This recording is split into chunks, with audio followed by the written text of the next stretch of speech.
Hello, everyone, and welcome back to English Pod. My name is Marco. My name is Catherine, and today we've got a great informative lesson for you. That's right. We are going to talk about an emergency situation. So what do you do when you have an emergency?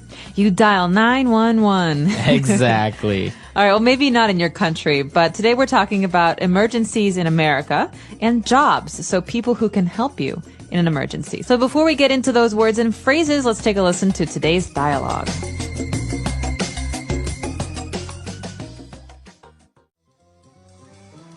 All right, class, now that we're all dressed up, let's see what professions you chose.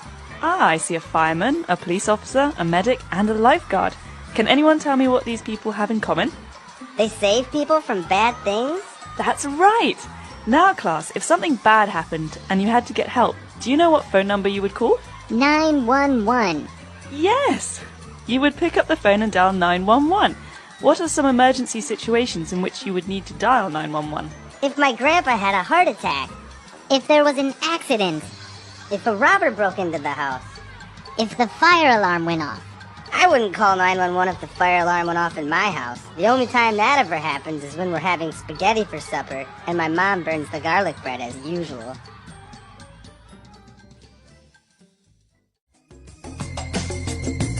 All right, we're back. So now we have a couple of different jobs for people that are working specifically in emergency situations. So let's take a look at those now in Language Takeaway. Language takeaway. All right, so we have a teacher in today's dialogue who's talking to her students about jobs. So probably these students are very young, and she says another word that means jobs. What's the word she uses? Professions. Professions. That's the plural. So profession is a job. Let's say, for example, a lawyer is a profession. Or a doctor. A doctor, a lawyer. So what's your profession is another way to ask, what's your job? All right. So they're talking about professions, and some of the kids dressed up as different people. The first one was a fireman. A fireman. So you know the first word, fire. A fireman is a person who puts out a fire. That means he uses water to stop a fire. Oh, very good. So a fireman puts out fires. Now, apart from a fireman, we also have a police officer.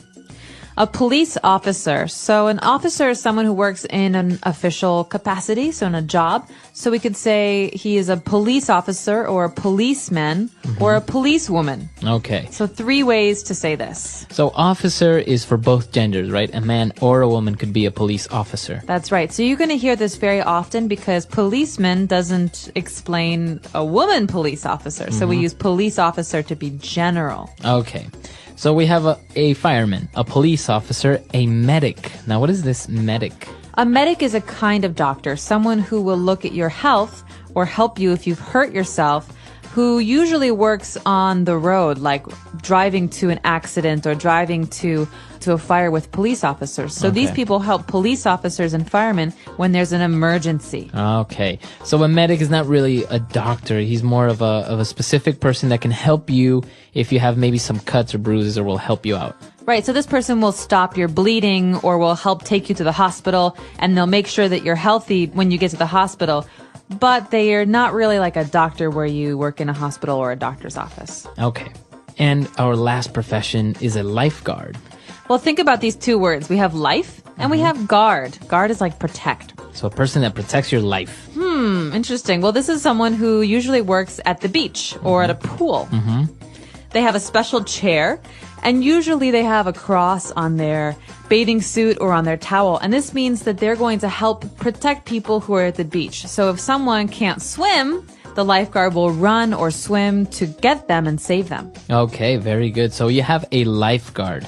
Now, this is for men and women as well, right? A lifeguard. Exactly. Okay. So interesting professions. Why don't we listen to our dialogue again, and we'll be back shortly.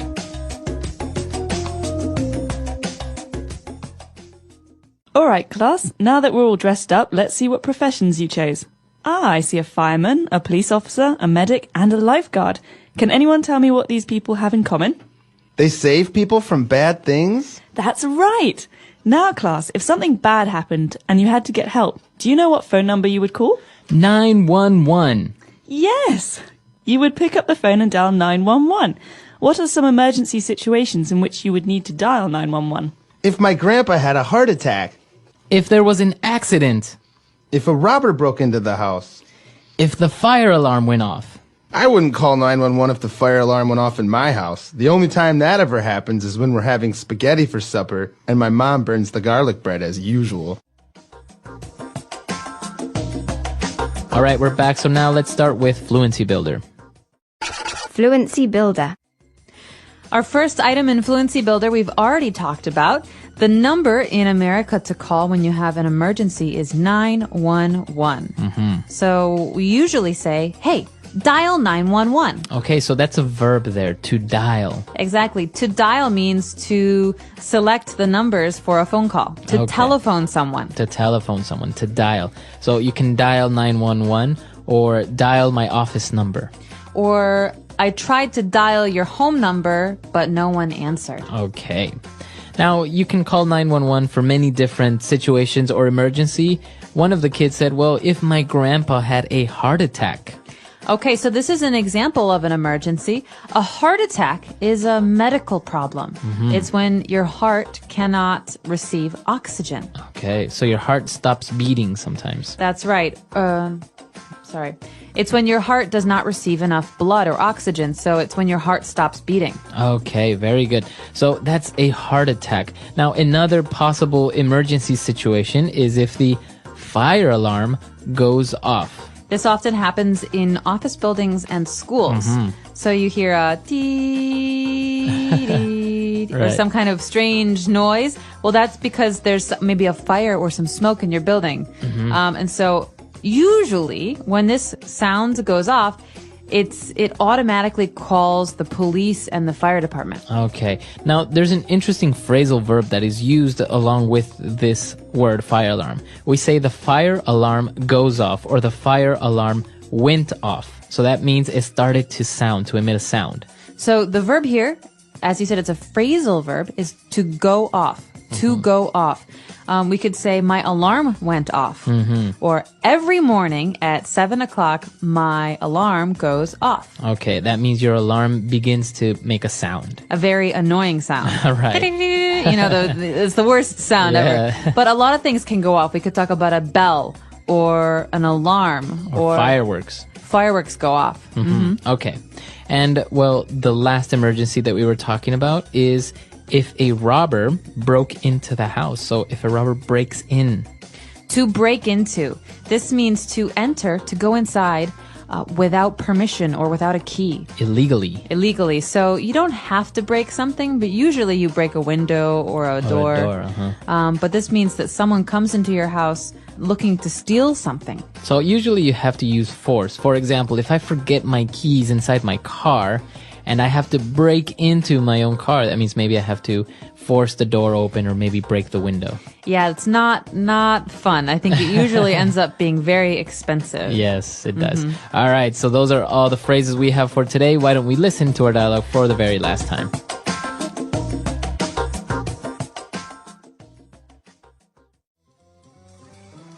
All right, class, now that we're all dressed up, let's see what professions you chose. I see a fireman, a police officer, a medic, and a lifeguard. Can anyone tell me what these people have in common? They save people from bad things? That's right! Now, class, if something bad happened and you had to get help, do you know what phone number you would call? 911. Yes! You would pick up the phone and dial 911. What are some emergency situations in which you would need to dial 911? If my grandpa had a heart attack. If there was an accident. If a robber broke into the house. If the fire alarm went off. I wouldn't call 911 if the fire alarm went off in my house. The only time that ever happens is when we're having spaghetti for supper and my mom burns the garlic bread as usual.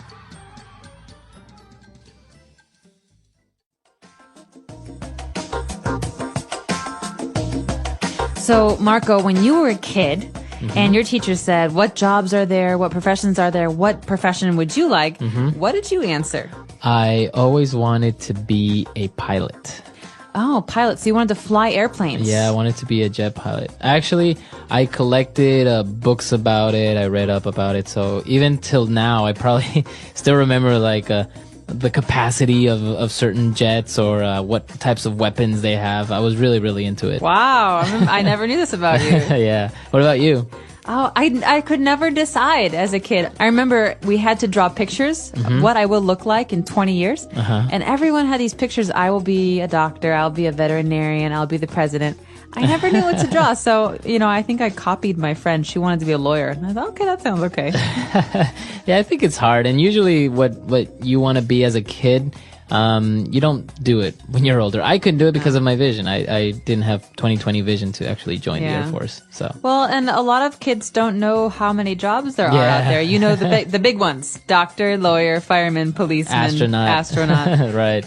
So I guess the question for you is, what's your profession? Tell us about it, especially if it's one of the less famous professions out there, because there's a lot that I don't know about those. Our website is englishpod.com. We hope to see you there, and until next time. Bye. Bye, everyone.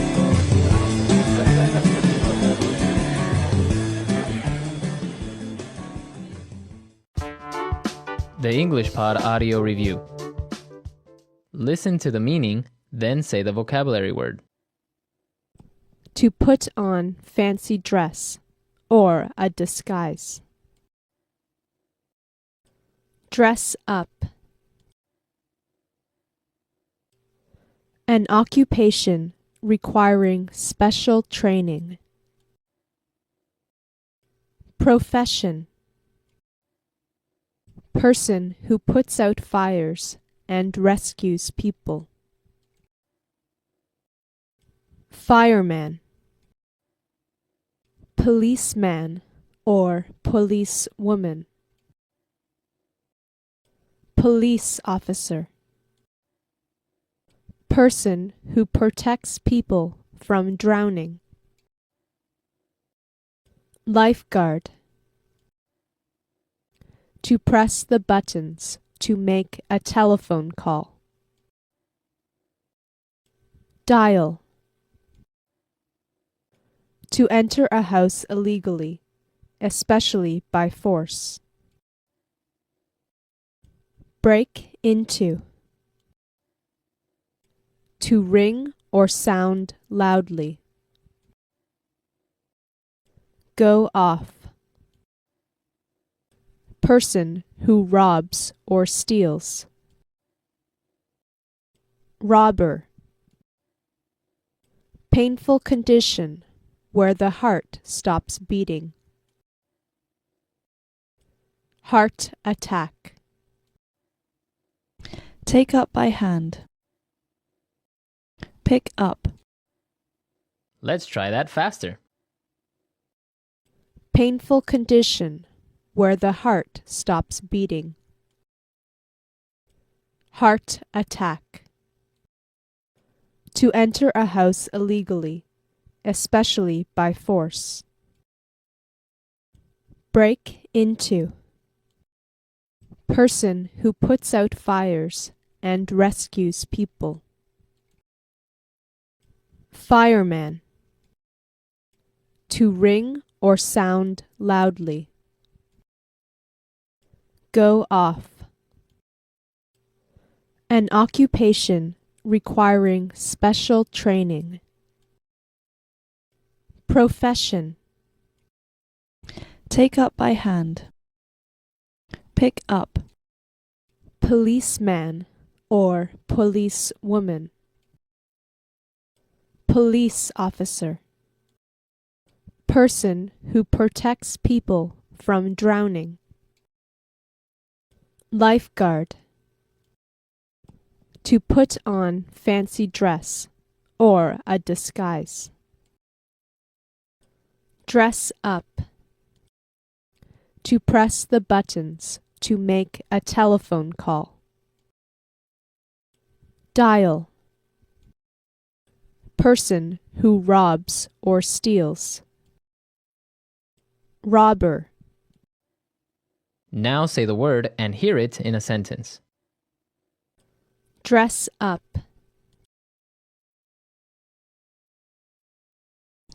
I dressed up as a policeman for Halloween. Dress up.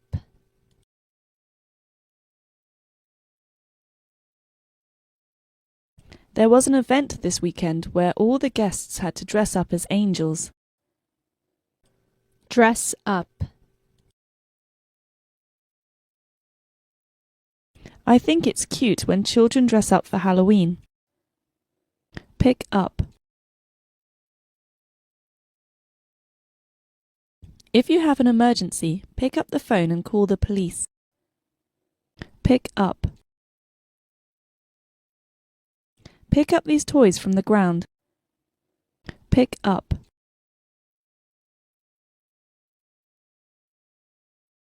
I dropped my pencil. Can you bend over and pick it up for me, please? Dial.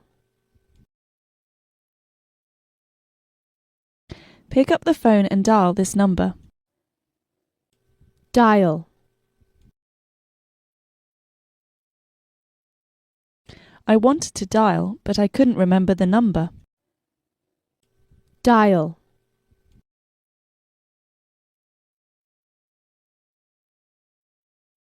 It's hard for me to dial a number on this phone. The buttons are too small. Break into. We had a break-in last weekend. Break into.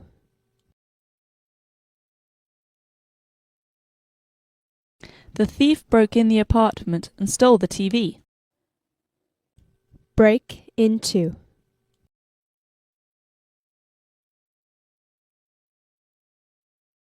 I had to break into my own car last night because I forgot the keys inside. Go off. My car alarm goes off whenever someone gets near my car. Go off. The fire alarm went off in our school today. Go off. My alarm clock goes off every morning at 6. Hello, everyone, and welcome to English Pod. My name is Marco. My name is Catherine, and today we have an advanced level lesson for you guys all about food. What kind of food are we talking about today, Marco? Today we're talking about cheese. So there's so many different types of cheese, so many varieties. So we're going to take a look at these varieties. You may know them or not, but we're also going to take a look at the pronunciation because most of them are either Italian or French. So how do you pronounce these in maybe in American English? Good question. Let's listen to our dialogue for the first time, and we'll be back in a moment to talk about the wonderful world of cheese. Hello everyone, my name is Lori and I want to welcome you to this course.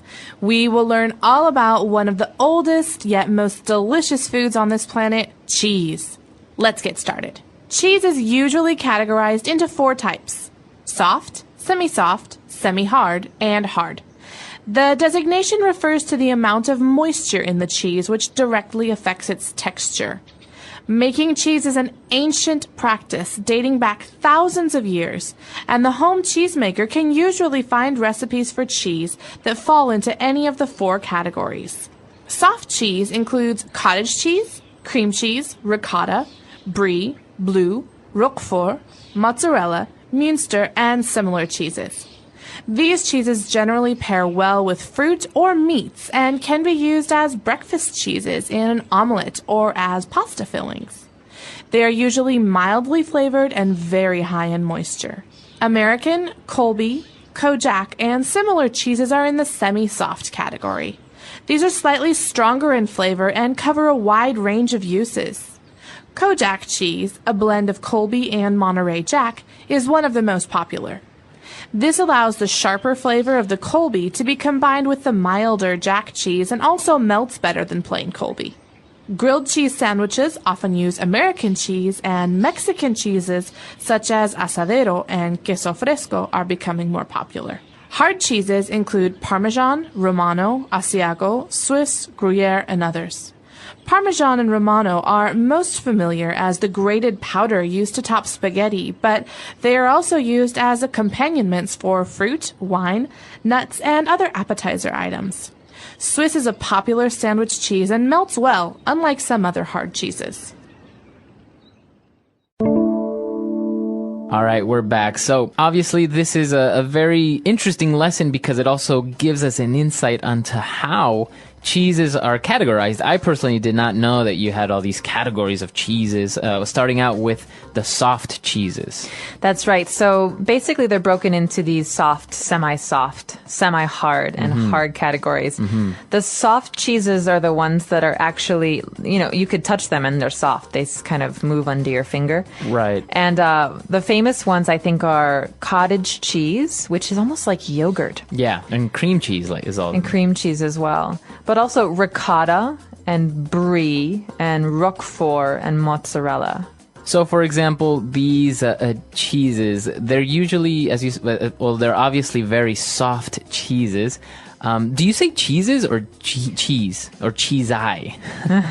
Yeah, we just say cheese normally, or different kinds of cheese. So in that case, you make the plural kinds of cheese. Okay. Types of cheese. So these kinds of cheese, they are recommended, or they say that they pair well with fruits or meats. So when we talk about pairing a cheese with fruits or pairing a cheese with wine, what are we saying there?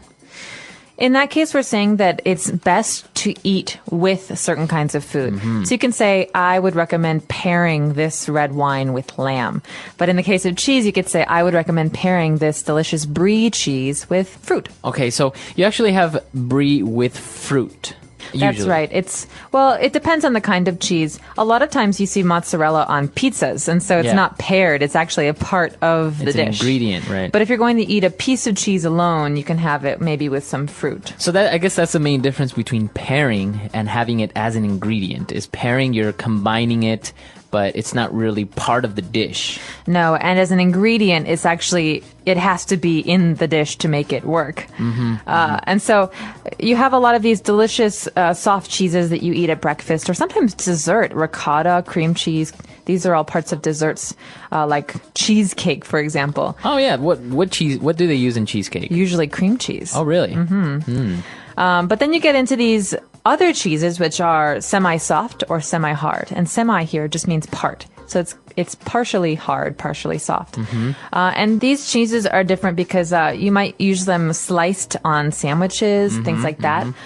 In this category, you have American and Colby, and Monterey Jack is also very, very popular. So these actually do have a more American sound to it. Obviously, American cheese or Monterey Jack. That sounds a little bit different than all the Italian or French sounding cheeses that we had in the soft ones. That's right. And you'd even have something like cheddar in this category. There's another... Cheddar cheese. Yeah, there's another good cheese. As you said, these are very typically put in sandwiches.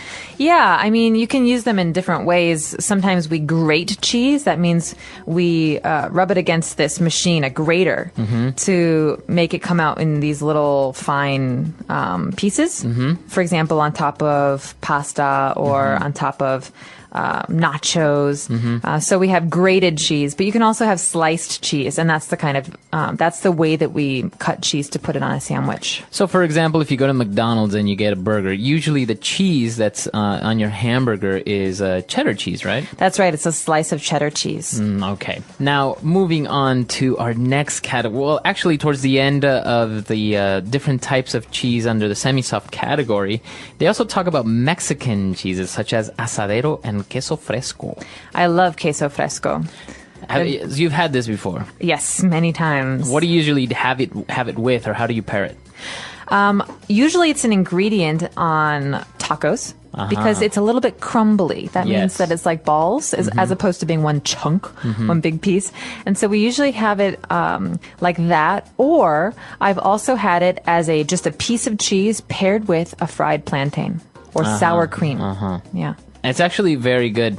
The thing with queso fresco is all of the cheese, they also depend on how mature they are, how long they've taken to make them. And queso fresco means fresh in Spanish, and this is the main I think factor in this type of cheese is that it's very, very immature. It's a very fresh cheese. You can make it in like a day or two. Exactly. It just takes one night to sit and to become cheese, basically. Right. But other cheeses, and we'll see some of these in the hard cheeses, take a very long time to become their final cheese state. And one of those cheeses is Parmesan. In Italy, when you buy Parmesan, they have these big wheels of it. They're circles. And you have to pay according to how old it is. Oh, really? 18 months, 36 months. And it gets more expensive the older it is. So obviously the older it is, just like wine, it has a more intense flavor. That's right. And there are special characteristics for certain ages. Sometimes people really like the young ones. It depends on your taste and what you're going to use it for. But Romano is another cheese in Italy that's used like Parmesan on top of pastas. So spaghetti, you would grate it and you put it on top of pasta. Oh, okay. What about they also mentioned this other one, Asiago. Asiago cheese. Swiss cheese is the one with the holes. Asiago is, I don't know if maybe it's Spanish. But then we have Gruyere, which is a French cheese, and it tends to be very, very, very strong flavored. So I think Gruyere is the cheese that usually many people use for making fondue. So they basically have this big pot or this medium-sized pot, and all the cheese just melts, and you just dip pieces of bread or vegetables in there, and you eat this just melted cheese. Fondue, very popular dish in Switzerland. That's right. But yeah, these all these different types of cheese, as you said, there's so many different types, and according to the age. Now, you lived in Italy for a while, and obviously they are they're a nation that enjoy having wine and cheese very regularly, right? That's right, and I have to say that people in Parma take their cheese very, very seriously. How serious? A lot of people buy these big pieces of Parmesan cheese and they keep them in the refrigerator. And you don't just put the Parmesan cheese on the spaghetti. You also break pieces of it and you eat it alone with some, a glass of wine. Or some people like to put a little drop of balsamic vinegar on top of the cheese to give it some flavor. Oh, really? So there are many different ways to eat it. I'm sure it's different all over the country, but mozzarella, Parmesan cheese, Romano, these are all cheeses that are very, very important in Italian culture. It's very interesting because, obviously we have listeners from all over the world, but some countries have a good culture for wine, cheese, and cured meats. Like, for example, in South America, if you visit Argentina or Chile, they are a nation that actually have a lot of variety of cheese, wines, and cured meats.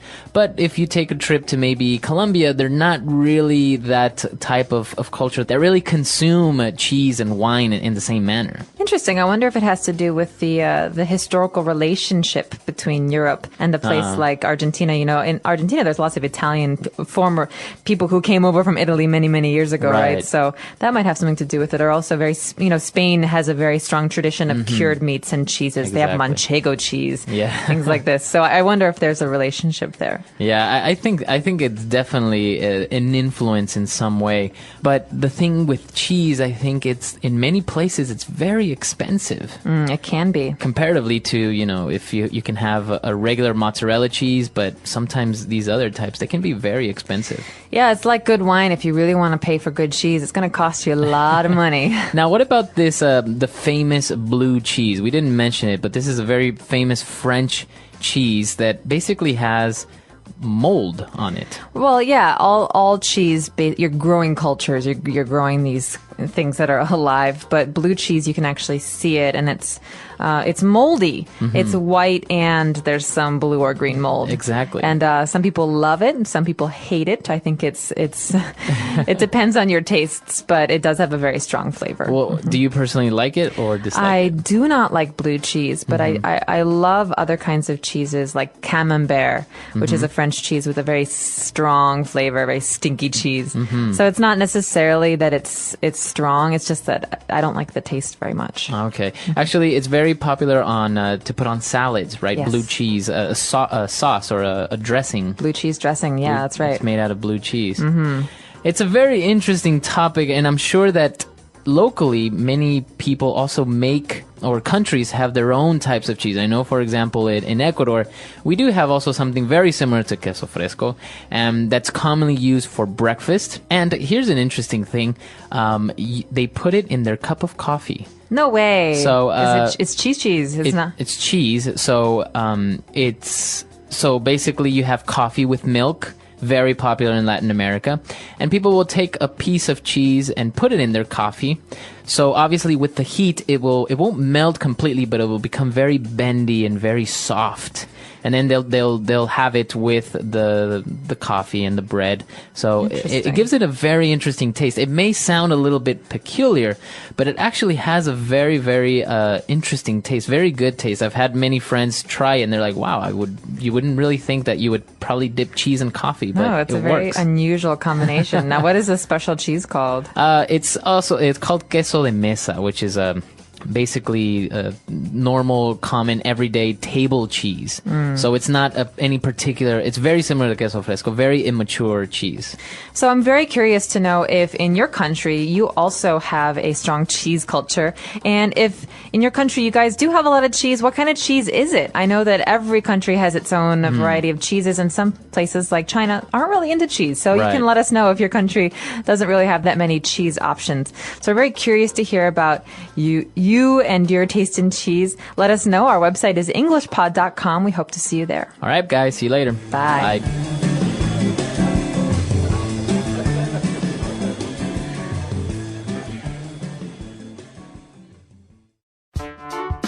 The English Pod Audio Review. Listen to the meaning, then say the vocabulary word. A type of cheese. Camembert.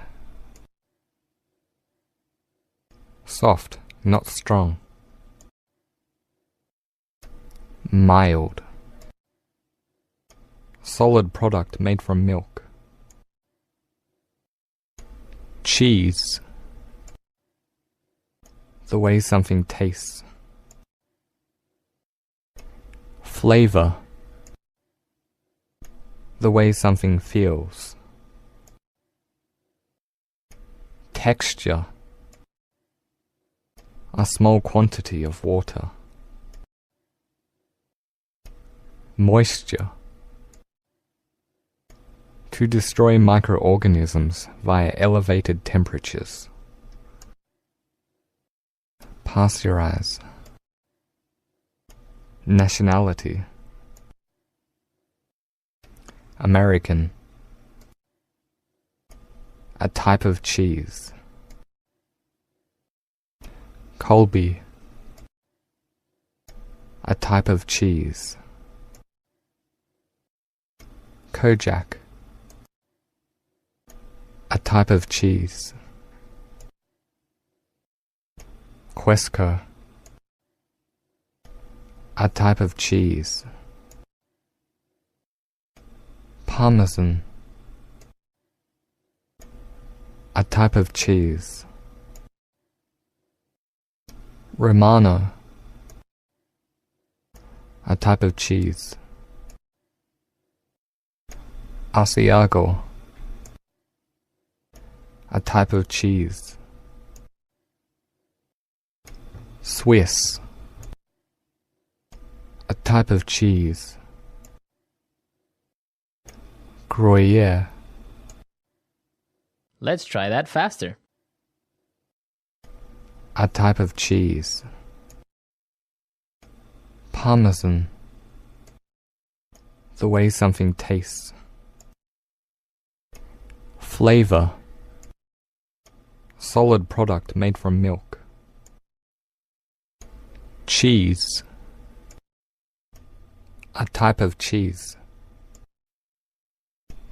Camembert. Soft, not strong. Mild. The way something feels. Texture. A type of cheese. Romano. Nationality. American. A type of cheese. Gruyere.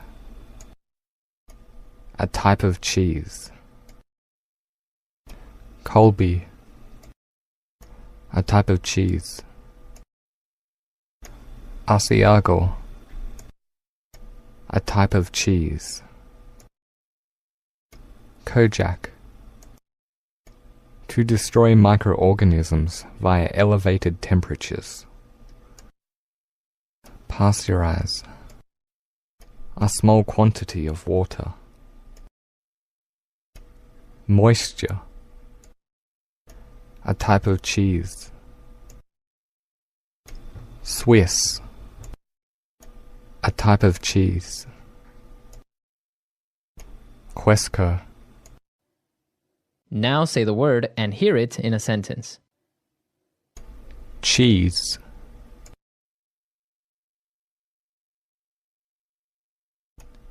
I love to have some cheese with a fine wine. Cheese.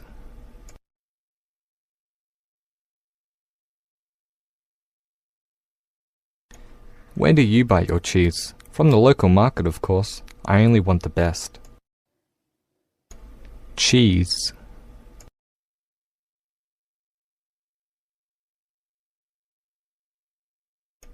I found out the hard way that mice don't actually like cheese when my pet mouse died. Mild.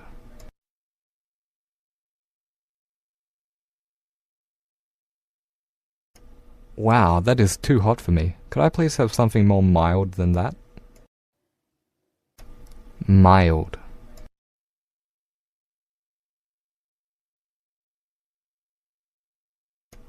What is your palate most receptive to? I enjoy mild food. Mild.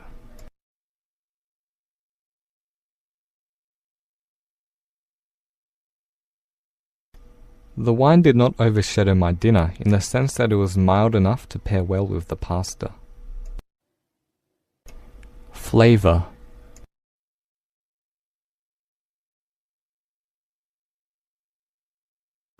The chef brings out the strong flavor of the steak by seasoning with salt and herbs.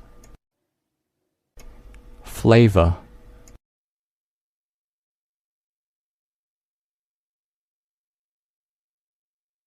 The wine of my home country is a bold and peachy flavor. It goes well with rabbit. Flavor.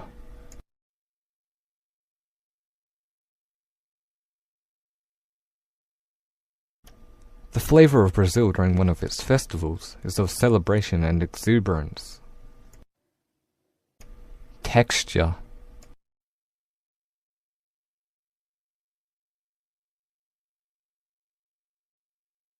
My friend was surprised that the texture of the dinner his wife had made was similar to that of a hard rock. Texture.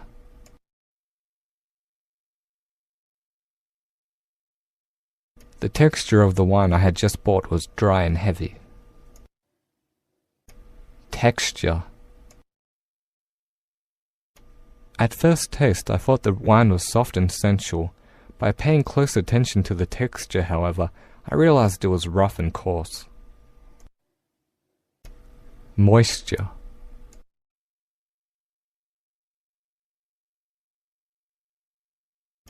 I lock my cigars in an airtight case to prevent moisture. Moisture.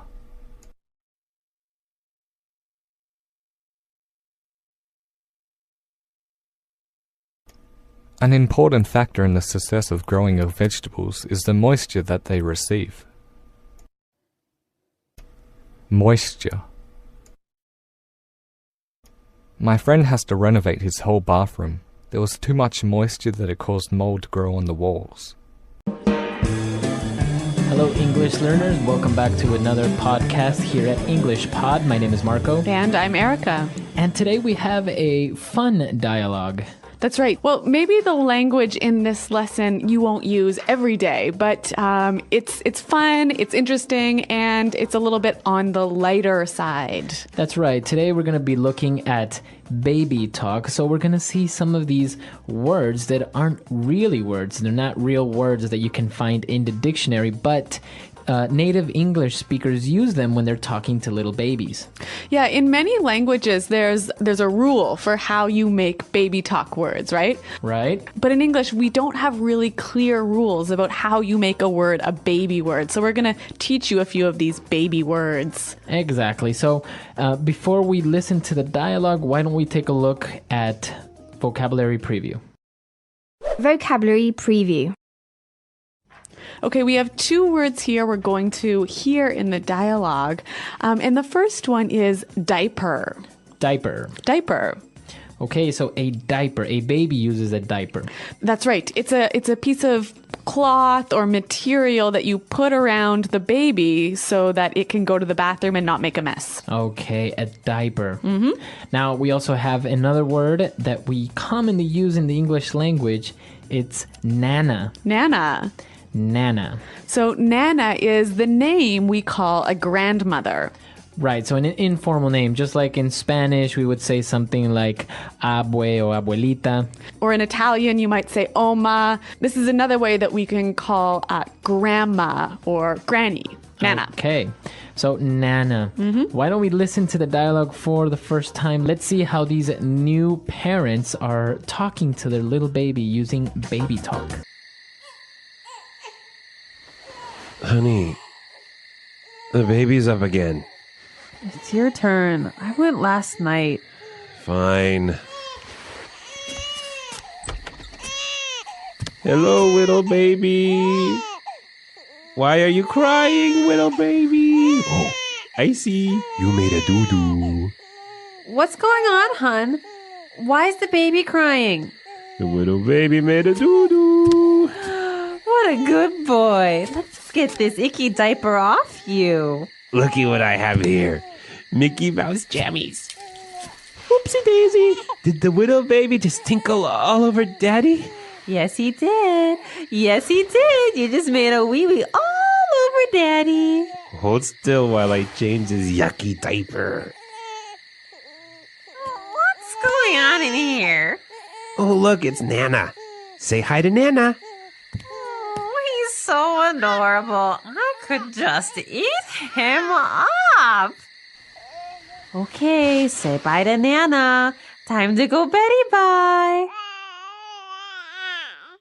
Okay, well, that was pretty cute, wasn't it? A cute dialogue. The baby seemed to be cute, and well, everyone's excited about the new baby. But they use some really interesting little words that are pretty unfamiliar. So let's look at them now in Language Takeaway. All right, so as we mentioned before, these words aren't actually words. You won't find them in the dictionary. Right, but you'll hear them commonly when people are talking to babies, and you might see them in a movie or something like that. So why don't we get started with the first one? All right, the first word that may seem a little bit strange, the father said, hello, whittle baby. Whittle baby. Okay, whittle. So whittle is just a baby talk way of saying little. Little, that's right. Now, the father saw that the baby was crying because he made a doo-doo. The baby made the doo-doo, not the father. Right, the baby made a doo-doo. A doo-doo. Okay, so basically a doo-doo is when the baby poos or poops in the diaper. Okay, so, sometimes you go to the bathroom and it might take a little bit longer. Exactly. That's because of the doo-doo. The doo-doo. All right, the actual technical or maybe the proper English word for this would be defecate. Okay, so make a doo-doo. All right, now our third words are interesting because he said icky diaper. That's right, an icky diaper. And then he also said yucky. So we've got two words here that mean the same thing, icky and yucky. And basically means disgusting. Right, something that's really, really not nice. So you would say icky or yucky. Now, these words have other similar words. We might recognize ick or yuck. Right, so you would use ick or yuck if something is disgusting, but when you're kind of talking to a baby, you would say icky, yucky, yeah, smelly. The adjective. Now, our next word, the father said he has some Mickey Mouse jammies. Jammies? Jammies. Okay, so what are jammies? Well, the word jammies is short for pajamas. Okay, pajamas, so the clothes that you put on when you go to sleep. Jammies. Jammies. All right, and now for our last two words, they mean the same thing as well. The little baby tinkled all over daddy. So to tinkle. And then his mom said a wee-wee all over daddy. You made a wee-wee. Okay, so tinkle and wee-wee. Basically also going to the bathroom, but this time to pee. To pee, exactly. Yeah. To urinate. Wee-wee. So the verb to tinkle and the noun a wee-wee. Very good. So these are the words that we have for you today in language takeaway. As you can see, they're kind of cute and very common when you're talking to babies, and you have to be a little bit nicer. All right, so why don't we listen to the dialogue another time, a little bit slower, and you'll catch these words a little bit easier. Honey, the baby's up again. It's your turn. I went last night. Fine. Hello, little baby. Why are you crying, little baby? Oh, I see. You made a doo-doo. What's going on, hun? Why is the baby crying? The little baby made a doo-doo. What a good boy. Let's get this icky diaper off you. Looky what I have here. Mickey Mouse jammies. Oopsie daisy. Did the little baby just tinkle all over daddy? Yes, he did. Yes, he did. You just made a wee-wee all over daddy. Hold still while I change this yucky diaper. What's going on in here? Oh, look, it's Nana. Say hi to Nana. Oh, he's so adorable. I could just eat him up. Okay, say bye to Nana. Time to go Betty bye. All right, so now that we've seen those great words, let's take a look at two phrases that we're going to look at now in Fluency Builder. Fluency Builder. So the mother didn't really want to get up and look after the baby. She said, it's your turn. It's your turn. It's your turn. So when she says it's your turn, that means you should do it now. Right. So she's basically saying now you have to do it. I did it last time, so now you have to do it. It's your turn. That's right. It's your turn. And well, the Nana, the grandmother, she was really, of course, she really loves this little baby. And she said, I could just eat him up. I could just eat him up. I could just eat him up. Now, does she want to really eat him? No, of course. Of course not. So what does she mean by this? This is a phrase we often use with very cute things. It just means, oh my God, he's so cute. Okay, he's so cute that I wish I could just hug him and kiss him a lot. Yes, we might use this with babies or maybe with puppies. I could just eat him up. All right. So great two phrases that we've just taken a look at. Let's go back to our dialogue for the last time, and then we'll come back and talk a little bit more about these babies. Honey, the baby's up again. It's your turn. I went last night. Fine. Hello, little baby. Why are you crying, little baby? Oh, I see. You made a doo-doo. What's going on, hun? Why is the baby crying? The little baby made a doo-doo. What a good boy. Let's get this icky diaper off you. Looky what I have here. Mickey Mouse jammies. Oopsie daisy. Did the little baby just tinkle all over daddy? Yes, he did. Yes, he did. You just made a wee-wee all over daddy. Hold still while I change this yucky diaper. What's going on in here? Oh, look, it's Nana. Say hi to Nana. Oh, he's so adorable. I could just eat him up. Okay, say bye to Nana. Time to go Betty bye. Okay, so they are obviously new parents. They've just had a baby, so they're excited about him waking up in they're all excited about the baby and how he wakes up and everything. But an interesting thing, the baby was sleeping in another room. In English-speaking countries, people have sort of two different opinions about how you should sleep with your baby. You know, some people want to have the baby in the bed with them, right?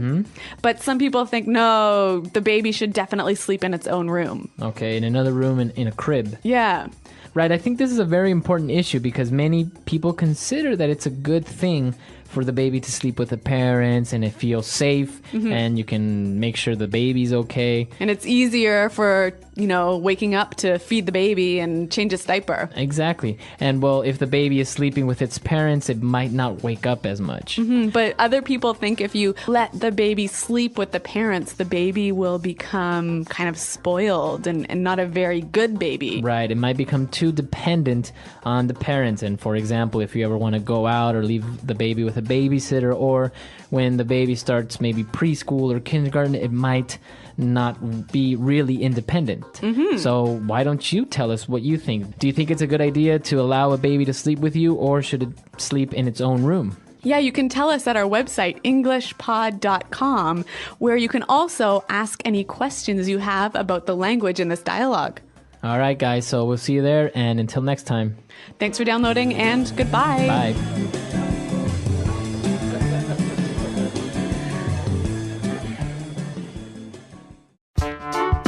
The English Pod Audio Review. Listen to the meaning, then say the vocabulary word. Dinner.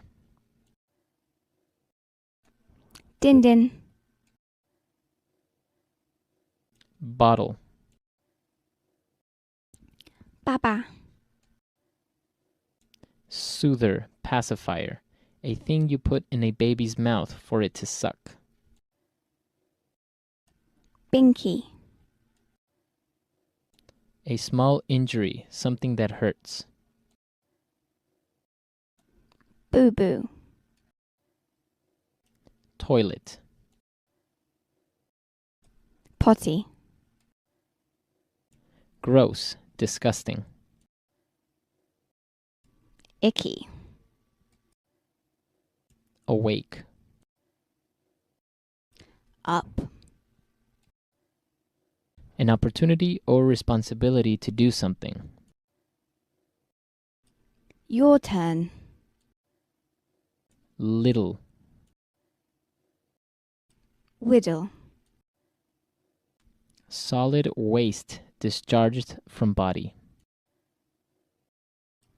Doo-doo. A piece of cloth used as underwear that holds body waste. Diaper. Pajamas.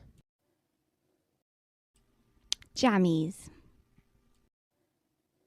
To urinate. Tinkle. Urine.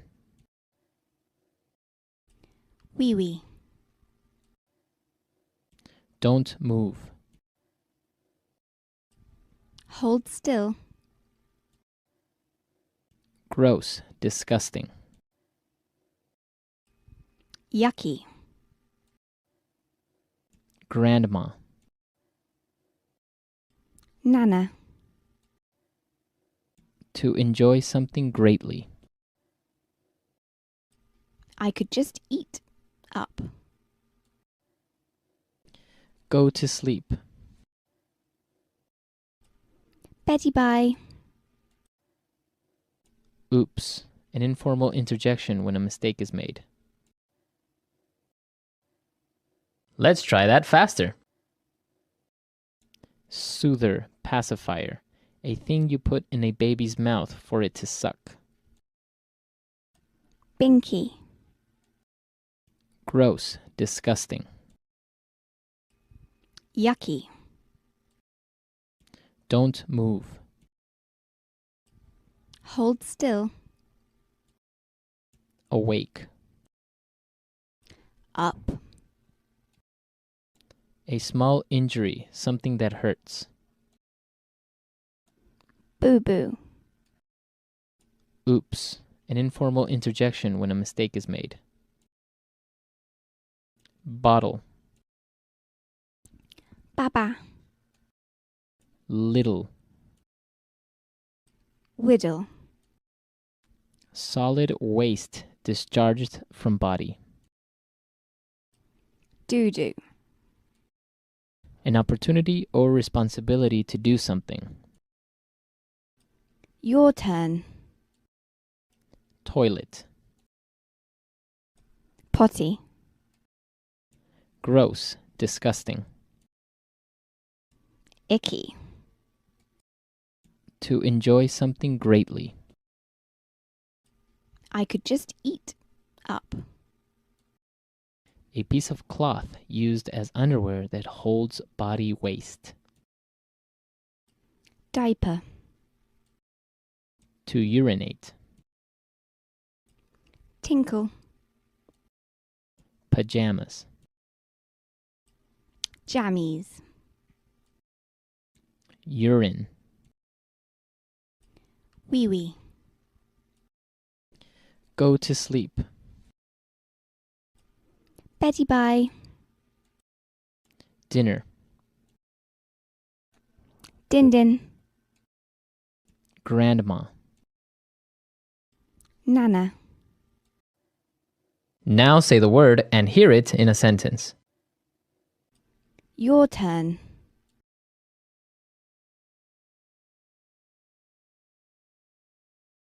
Sweetheart, it's your turn to go check on the baby. Last time she cried, I got out of bed. Your turn. Is it your turn or my turn to change the baby's diaper? Your turn.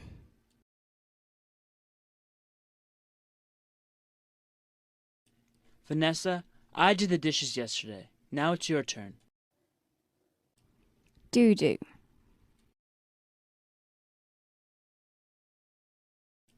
Does the baby have a little doo-doo in her diaper? Doo-doo.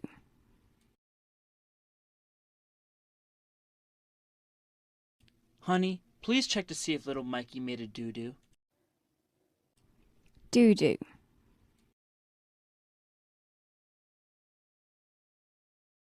I can't believe he went doo-doo 3 times today. Wee-wee.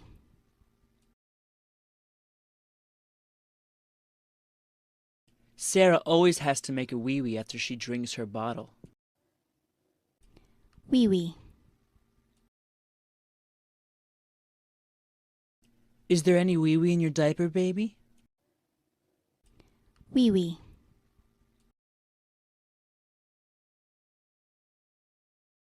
Make sure you make a wee-wee before we leave to go to your grandma's house.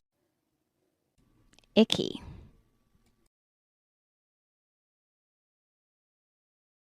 Ew! Don't touch that! That's icky! Icky.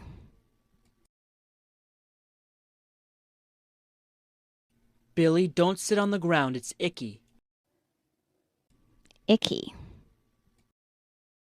Do not eat that gum off the floor. It's icky. I could just eat up. Carolyn is just so cute. I could eat her up. I could just eat up. Couldn't you just eat him up? He's so tiny. I could just eat up.